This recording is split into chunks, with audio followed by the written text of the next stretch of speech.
The thing I love about driving through Texas is that you never know where a trip around our state may lead you, and today is no different.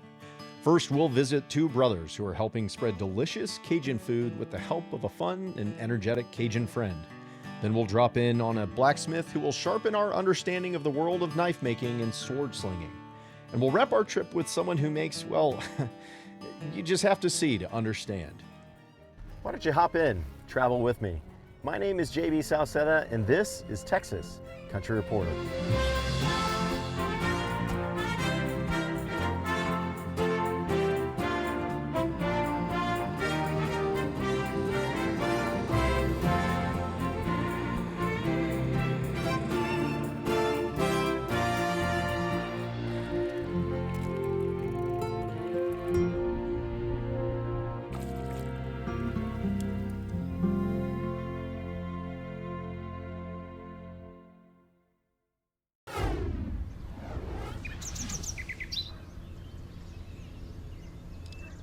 Tucked away along bustling I-45, immediately adjacent to the woodlands, the city of Shenandoah awakens. It's known for unique shops and restaurants, all conveniently located just 30 miles north of downtown Houston. But there's one place that's as big a hit with out-of-towners as it is with locals. Well, I'm originally from Lafayette. Oh, yeah. But we have a daughter down in Baton Rouge. Just today at the Shenandoah store, out of the 4 or 5 people in the morning that came in, at least 3 of them were from Louisiana. This is the deboned chicken with the cream cheese and jalapeno. It can sometimes be hard to find authentic Cajun food in many upscale suburban towns, but that's exactly what Hebert's Specialty Meats is known for. What do you carry there? How do you explain what the offering is at the store? Oven-ready prepared meats. Yeah. It's all Cajun style.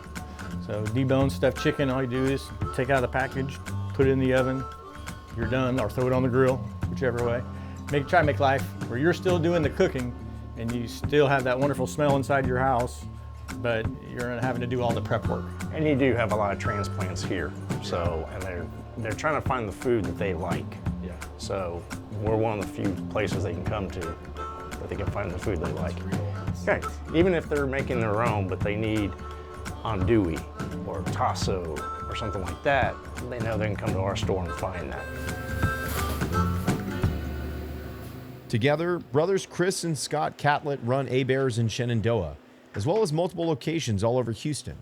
But the original was first opened in none other than Louisiana.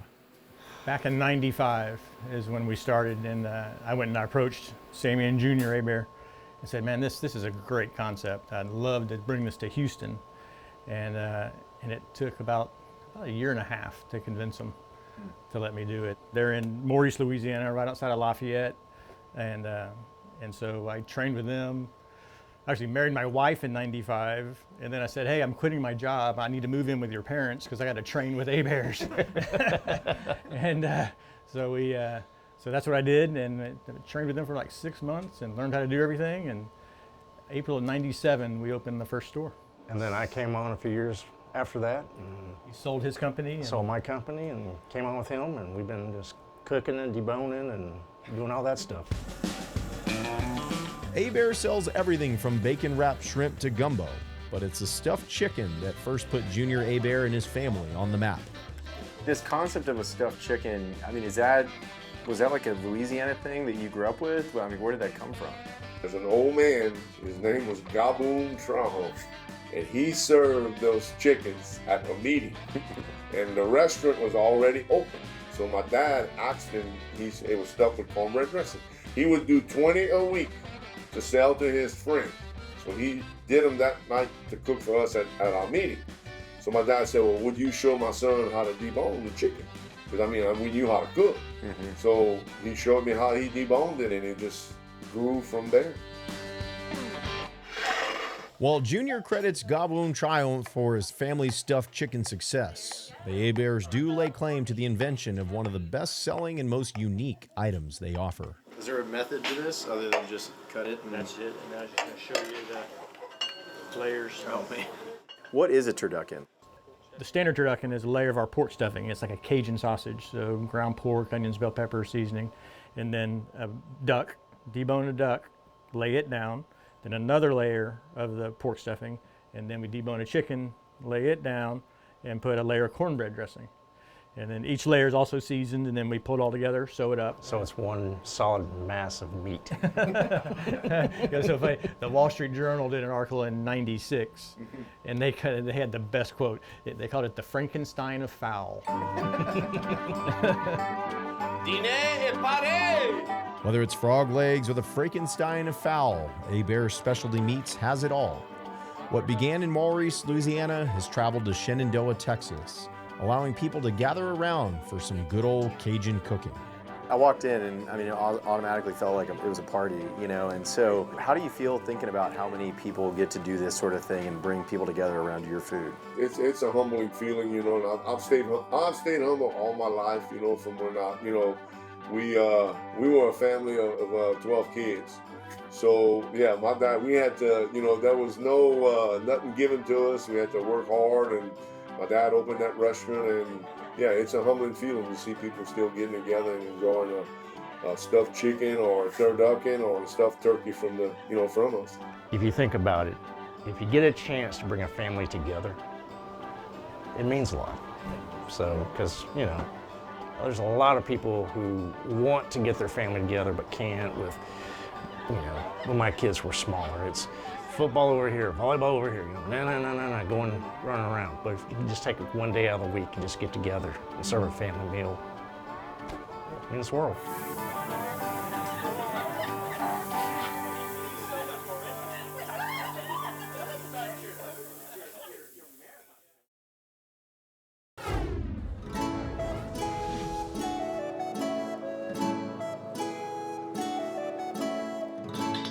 It's a tool, and it's a tool I've been fascinated with since I was knee-high. I just love knives. Like I said, King Arthur, Robin Hood, all that kind of stuff. It's like, I wanted swords. You know, Kill Bill, I want to have Tori Hanzo, I want to have the Wall of Swords, I want to have all that kind of stuff. Now I can do it. From a swashbuckling pirate's sturdy cutlass to the legendary sword of King Arthur, Excalibur, steel has always had an irresistible pull on the imagination. Endless books tell of duels won and mighty dragons slain, all thanks to an expertly wielded sharp sword. These tales of captains, bandits, and knights were mesmerizing to many kids growing up, but for a man affectionately known as Cowboy, they shaped his entire life. This place is filled with so much equipment, so many different things. How did you even get started doing it? Same as any boy, I was interested, King Arthur, Robin Hood, Three Musketeers. I wanted swords and armor. I couldn't afford to buy them, so I had to learn how to make them. How long have you been making knives? I started in '97, so coming up on 28 years or so I've been making knives now. It's just something I always wanted to do. What kind of steel is in there? That one is 1084 and 15N20. Named after the fabled bird who burnt to ash only to be reborn again, Plenty sharp. Phoenix Knives is your one-stop shop for all things sharp, serrated, and pointy. From pocket knives to swords, you can find it all at his shop in Belleville. What is special about y'all's knives? Why does someone want to buy one of yours? We put a piece of ourselves in every knife. You can always tell a bladesmith. There's a shop motto, if you're not cut, burned, and bleeding, you didn't go to work that day. So when we're grinding our knives, we're working, our hands have got cuts and bleeds. Our fingers are on that grinding belt with the knife. And we're literally grinding part of ourselves away every time we make one of those pieces. So there's literally parts of us in every one of those blades. It's like we give our heart, our soul into each piece to make it very unique. So it becomes very personal to us to make a knife.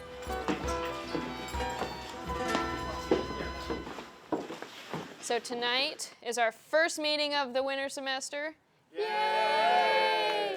If there's one thing stronger than Cowboy's fascination with forging and fire, it's the opportunity to introduce people to this ages-old craft. So the first thing I want to do is turn this into a 90 degree. So 4 inches is going to be about there. So I realized I had a knack for teaching. I could sit and explain to them in a way that they understand and why you need to do this. And I just enjoy kids. So it's like, I just have fun doing this. So that's why I started going to schools, teaching history, teaching how to make knives, how to blacksmith, how to do different things. And education to me is more fun. When I can watch the spark hit The kid's eyes light up, like, wow, I did this. That moment is what makes it all worthwhile. I just love teaching that way, so that's why I like doing it. Along with leading classes for groups like the Texas A&M Aggie Blacksmith Club, Cowboy will help just about anyone make a one-of-a-kind horseshoe knife. I'm gonna give you that. You get to swing it 1,000 times. Oh, you're lefty? We gotta turn this anvil around the other way now. Something I definitely had to give a try. Strike, strike. There you go, give me a little harder. There you go. Long before blueprints and CNC machines, there were people who'd look at a glowing bar of iron and see a blade or sword waiting patiently inside. Here at Phoenix Knives, Cowboy can give you that up-close and personal experience. Tilt the bottom out just slightly. It catches the light that way. Yeah.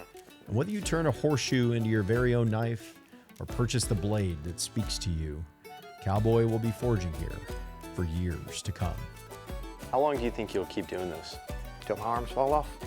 I don't have any reason to stop. How do they feel today? Totally strong. I feel good. I can swing hammer all day long. It's not a job to me, it's fun.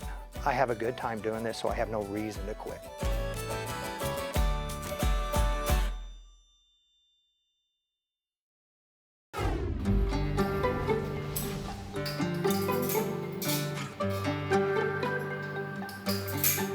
I'll have people that will stay for hours and flip buttons. And the beauty of this is there's always one more button, one more knob to explore that does something. And some of us are born to be gadgeteers. And for the gadgeteer, they can't get enough of this thing, of this place. Between tinkering with whatchamacallits and fidgeting with doodads, gadgeteers have always had a special calling to stuff. Mounds of metal and ages-old artifacts or playthings, and sometimes they also become art. This is absolutely art, but art comes in many forms and stages. And you know, one man's art is another man's junk, and one man's creativity is another man's waste of time. And I've tried to build art here that when people come and visit it and see this art, they find a sort of tranquility, a sort of peace, because as cluttered as these things are, as busy as they are, as full as they are, as layered and as textured as they are, they still try to show the viewer that everything is okay. The order of the universe is still in place, and things are still working, and things are still clicking, and gravity isn't going anywhere.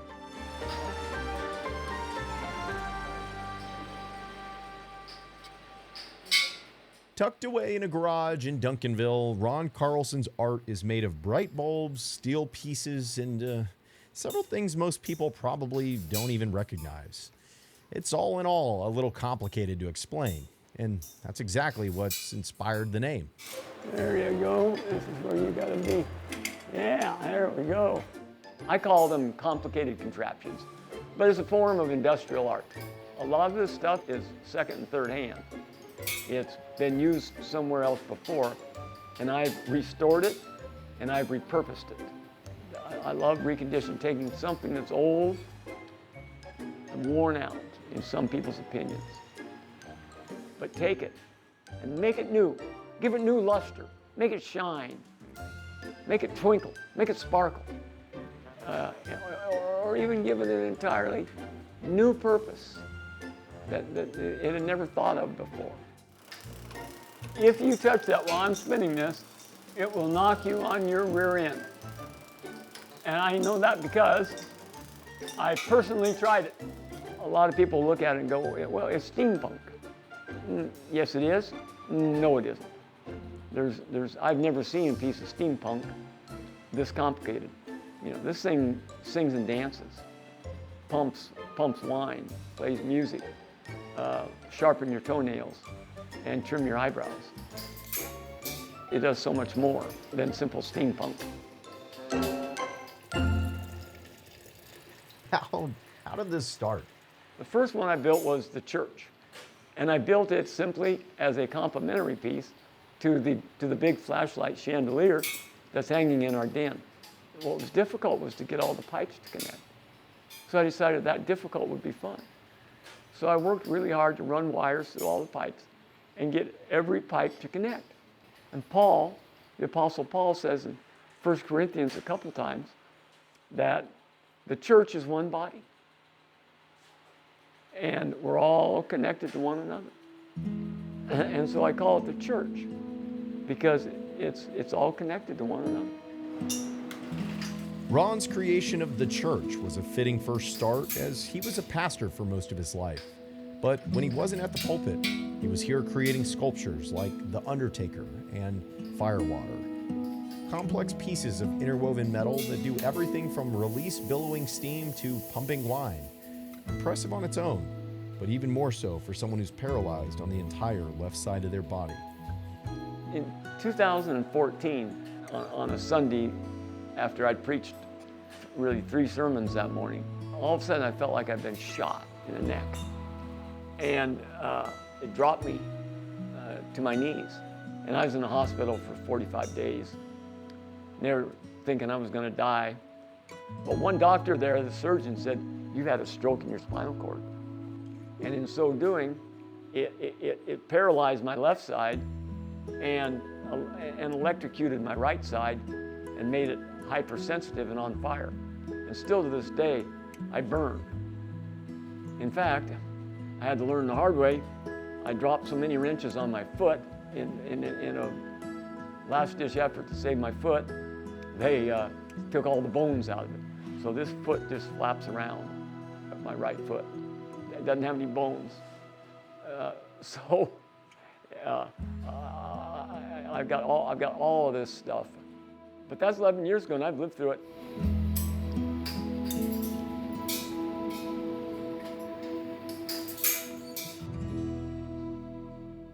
Now we go down into there. I open up certain valves and close other valves, and it will take it and it will pump it through one side of the vacuum up onto that bottle. Ron continued to make his complicated contraptions despite every injury he's faced. And most recently, he completed his biggest piece yet. Unfortunately, it will also be his very last. I preached to a congregation of 1,000 people for 40 years, and I couldn't give up for them until it was time. And now it's time to quit this because I keep hurting myself. and I'm becoming way too good of friends with the people in the emergency rooms, and that's never a good sign. So I wish I could tell you how difficult it is for me to have to quit it. But there comes a time. There's Ecclesiastes, says there's a time for everything. And so my turn for this is over. But God, I think, will allow me to use my creative energy somewhere else. One look at these winding, clicking, whirling machines, and you might think there's no method to the madness here. Most of the various valves and peculiar pipes had been used, abused, and eventually tossed in the dump. But thanks to one man's passion, they've been given a new purpose. And although Ron screwed on his very last bolt, he's hoping he's built something as unique as it is inspiring. Life is too serious to take so seriously. You got to live like there's no tomorrow. You don't have any promises beyond this day. This is really all you got. And you're not going to get any more. So take it easy. Have some fun. And I think if Jesus were here today, he'd come to my showroom. And I think he would love these gadgets. And he would appreciate the repurpose. And you know what I think? I think he would tell a story, a parable about repurposing things like repurposed lives. I've spent most of my adult life repurposing human hearts, repurposing lives. And I want to tell people, no matter how worn out you are, how tired you feel, how many times you've been battered and dropped and bruised and broken, the Lord will pick you up, dust you off, heal you, and put you together again, and make you whole again.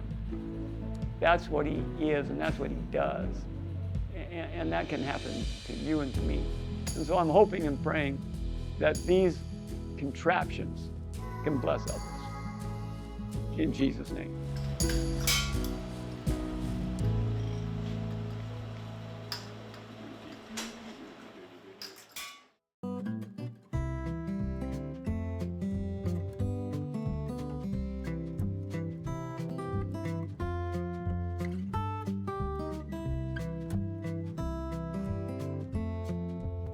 I look forward to next week when we'll continue on this journey down the back roads of Texas. My name is JB Salceda, and this is Texas Country Reporter.